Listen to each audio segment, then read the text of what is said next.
আমার পুত্রগণ, এখন আমার কথাগুলি শোনো এবং তোমরাও আমার আশীর্বাদ পাবে। আমার শিক্ষামালা শোনো এবং জ্ঞানী হয়ে ওঠো।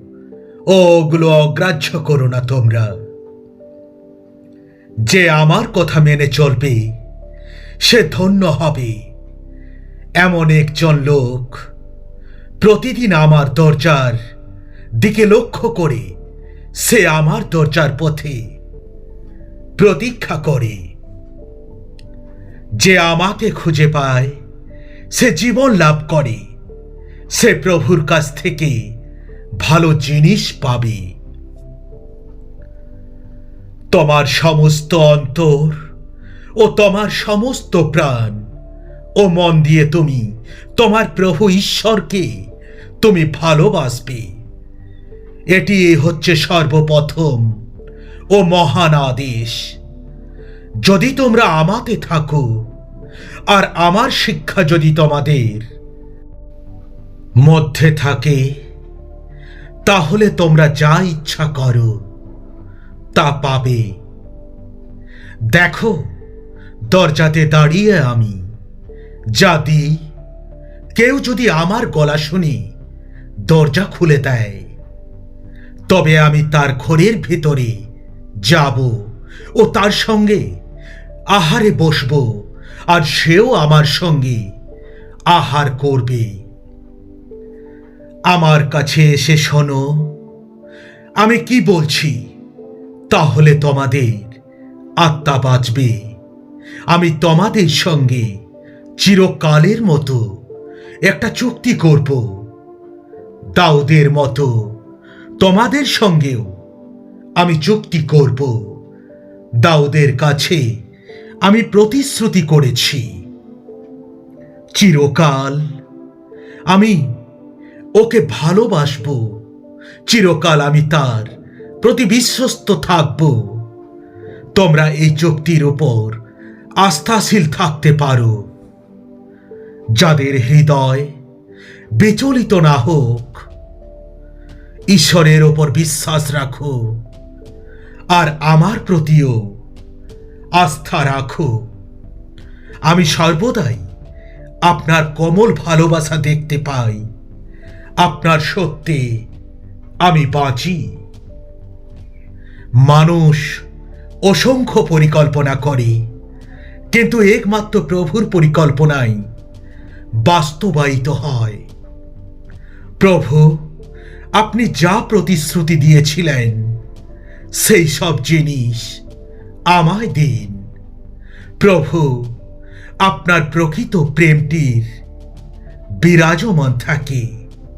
প্রভু, আপনি আমাদের সৃষ্টি করেছেন, তাই আমাদের ছেড়ে যাবেন না প্রভু।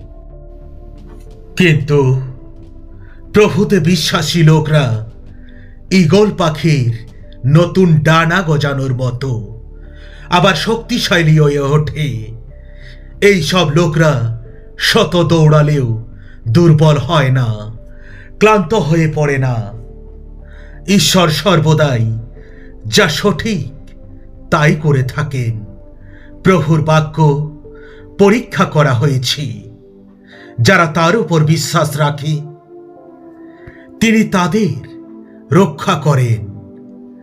ওরা সমস্যায় পড়েছিল, তাই ওরা সাহায্যের জন্য প্রভুকে ডেকেছিল এবং তিনি সমস্যা সমূহ থেকে ওদের রক্ষা করেছিলেন। ঈশ্বর ঝড় থামিয়ে দিয়েছিলেন, তিনি সমুদ্রকে শান্ত করে দিয়েছিলেন। অনেক কাল আগে যা ঘটেছিল তা স্মরণ করো, স্মরণ করো। আমি সেই ঈশ্বর, অন্য কোনো ঈশ্বর নেই। আমার মতো কেউ নেই। শেষে কি হবে শুরুতেই আমি তোমাদের বলে দিয়েছি। অনেক দিন আগে আমি যা বলেছি তা কিন্তু সব এখনো ঘটেনি। আমার যা পরিকল্পনা তা কিন্তু ঘটবেই। আমি যা করতে চাই তাই কিন্তু করি। চিন্তিত হইও না, আমি তোমার সঙ্গে আছি, ভীত হবে না। আমি তোমার ঈশ্বর।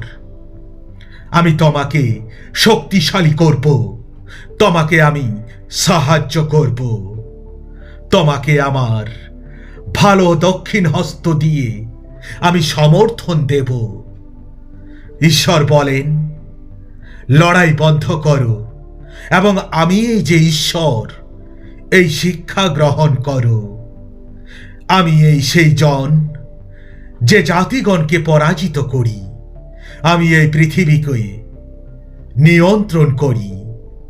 আমি আমার পরিকল্পনাগুলো কি তা জানি, তাই এগুলো তোমাদের বললাম। এই হলো প্রভুর বার্তা। আমি তোমাদের সুনিশ্চিত নিরাপদ ভবিষ্যৎ দিতে চাই। আমি তোমাদের জন্য আমার ভালো ভালো পরিকল্পনা আছে। তোমাদের আঘাত করবার কোনো পরিকল্পনা আমার নেই। আমি তোমাদের আশা এবং সুভবিষ্যৎ দিতে চাই। প্রভুর সেবা করে নিজে উপভোগ করো এবং তাহলে তোমার যা প্রয়োজন তিনি তোমায় তাই দেবেন। প্রভুর উপর নির্ভর করো, তাকে বিশ্বাস করো, যা করার তিনি তাই করবেন।